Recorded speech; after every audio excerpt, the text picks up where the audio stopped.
好家伙，这真是离谱的！在前线指挥官数次谩骂之下，俄军炮兵部队竟然都没有停止炮击，这是要拿自家部队刷战绩吗？那么到底是怎么一回事呢？接下来跟大兵一起来看一下。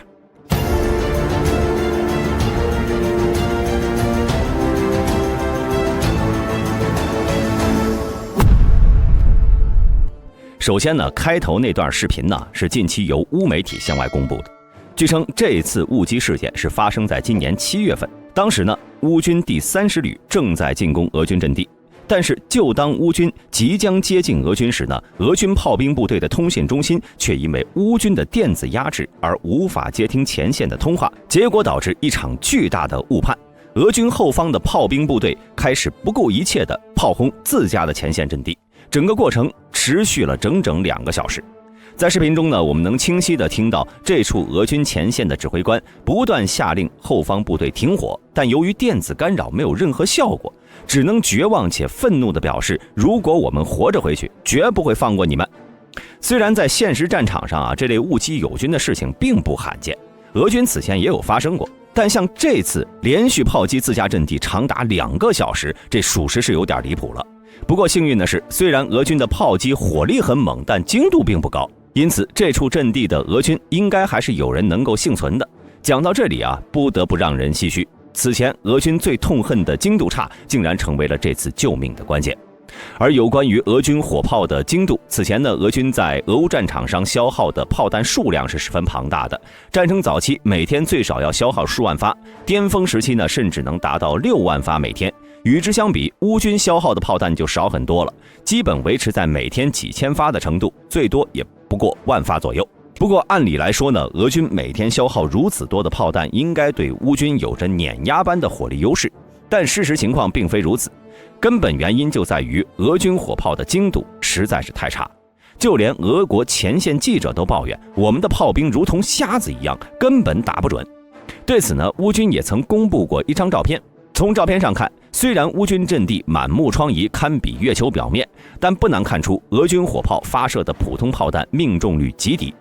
甚至在乌军看来，俄军使用榴弹炮发射炮弹误差也能达到60到80米左右。这就意味着俄军发射100枚炮弹，往往只有几枚能够命中目标。于是为了摧毁乌军目标，俄炮兵呢不得不发射大量的炮弹进行火力覆盖，而这种做法却直接导致了现今俄军炮弹也开始不够用了。这就能看出俄军火炮的精度到底有多差。这里大兵以美国援助的 M777 和俄军的 2A36 为例，前者呢是由于采用了大口径炮管，不仅威力非常可观，射程也很远。发射普通榴弹时，极限射程为24公里；发射火箭增程弹时，射程可达30公里。如果使用 M982 神箭制导炮弹的话，采用 GPS 加 INS 的复合制导方式，极限射程可达40公里，命中精度更是接近10米，有着极强的精确打击能力。此外，由于 M777 的设计吸收了大量的 L118、119型105毫米超轻型榴弹炮技术，甚至是完整的部件，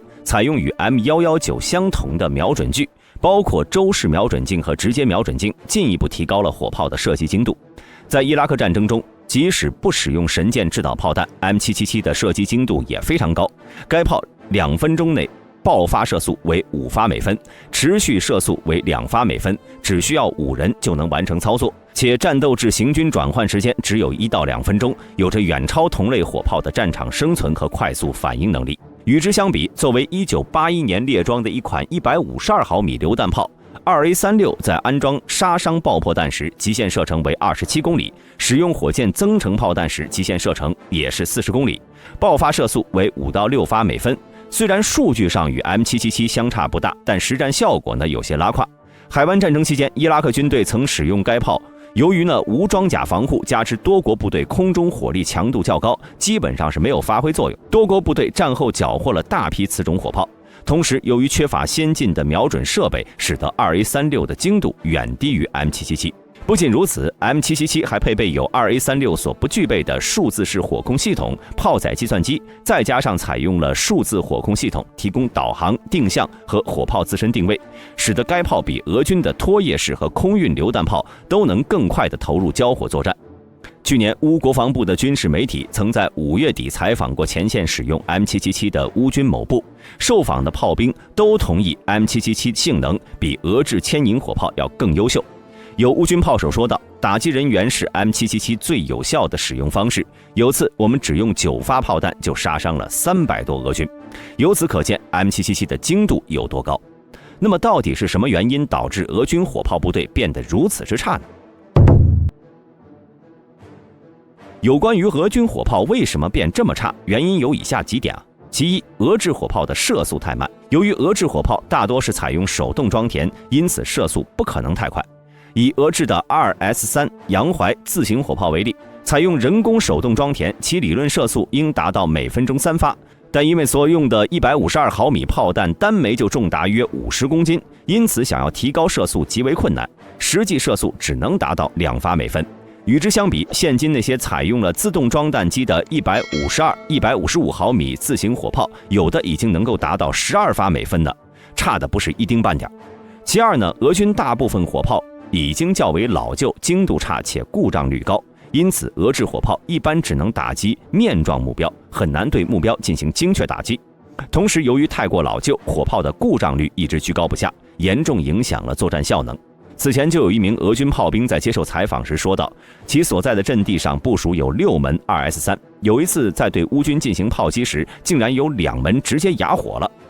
其三呢，俄军精确制导弹药的问题。目前俄军的红土地、勇敢者这类精确制导炮弹储量严重不足，而且单发炮弹造价不菲。此外呢，以红土地激光半主动制导火炮为例，本应该有机会在俄乌战场一展身手的，但却需要在发射前要求派遣部队对乌军后方目标进行照射引导，这在战场上是很难实现的。因为乌当地民众对俄军持敌视态度，且乌军在后方拥有绝对优势，再加上乌境内城市化程度较高，因此呢，俄军火力校射员进入乌后方开展行动非常危险，所以不得不放弃使用。其次，俄军反炮兵系统效果不佳。虽然在战争爆发之前，俄军声称拥有盘尼西林这样的先进反炮兵侦察系统，并对其寄予厚望，但实战的情况却是俄军很少使用该系统，因为其并未实现大规模生产和列装。与此同时，动物园1反炮兵雷达同样表现不佳，甚至已经被乌军摧毁了多部。其五，俄炮兵信息化水平较低。根据俄乌双方炮兵在乌克兰战场遭遇战中的表现来看，俄军炮兵总体还处在冷战时期的水平，大部分火炮数字化水平极低，缺乏新型制导、距离、射击方向计算以及与卫星、无人机进行通信、射击自动化准备的配套系统。而乌军炮兵呢，则是基本实现了现代化，结果就是俄军炮兵很多情况下表现得无能为力。因为乌军炮兵拥有巨大的优势，他们看得更远更清晰，各级能够更快地实现信息交流，机动性也更强。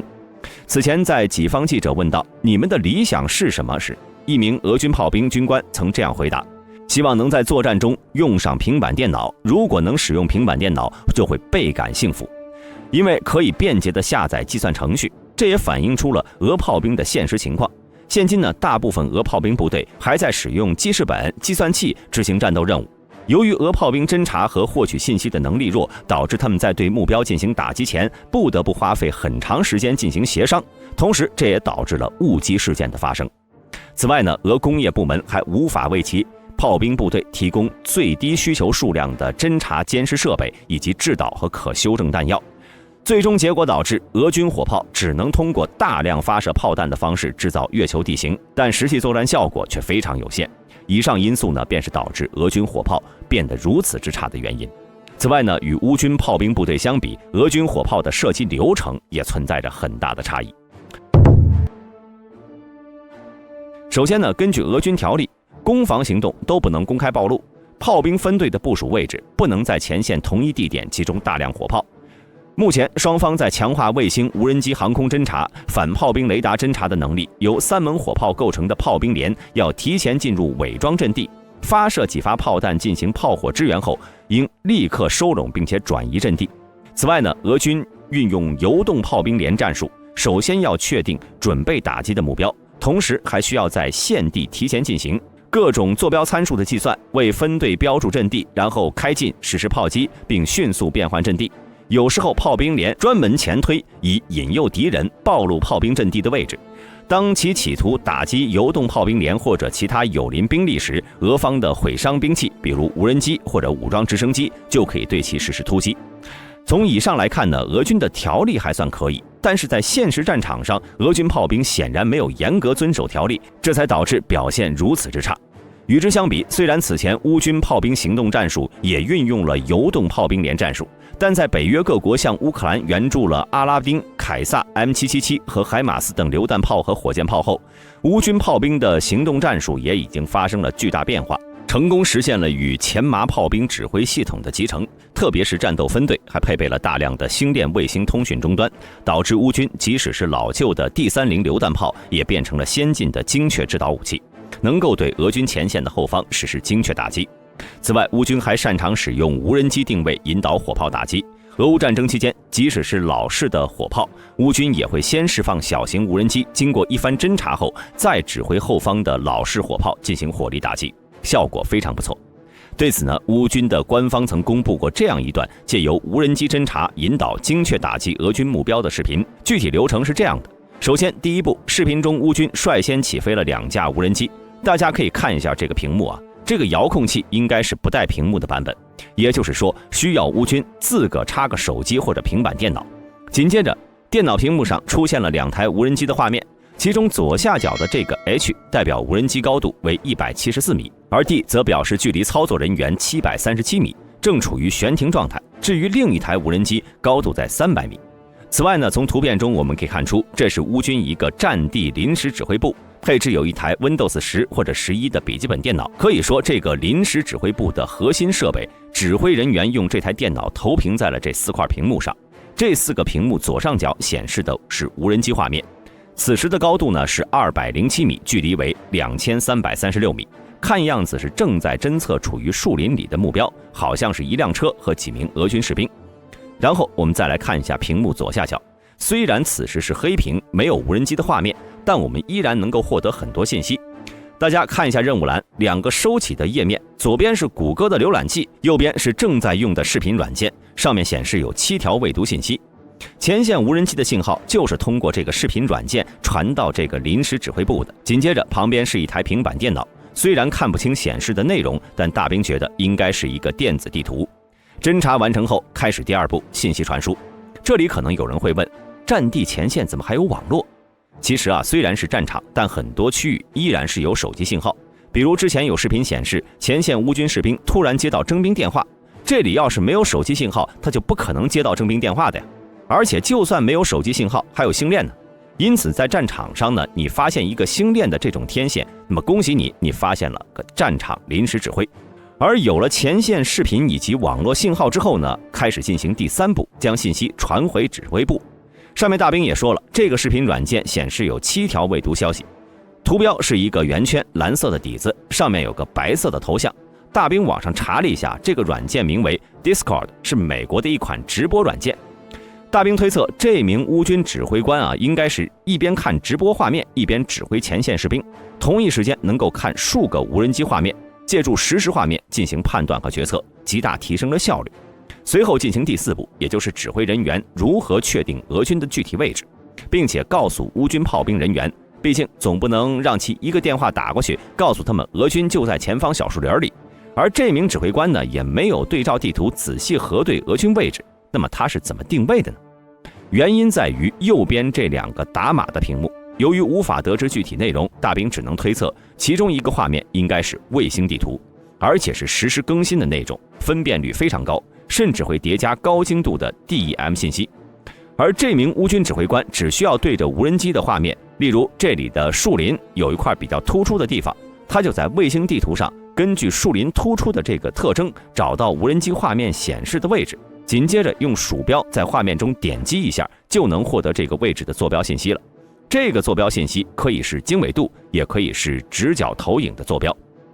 然后来到第5步，这名乌军指挥官获得具体坐标之后，就会将乌军迫击炮阵地的坐标、俄军的坐标全部输入一个弹道计算软件中，并不需要去查什么参数表，这些全部由弹道计算软件来完成。简单来说呢，就是设置好己方的炮位、火炮系统，然后用鼠标点击一下敌军的位置，就会出来火炮的射击参数。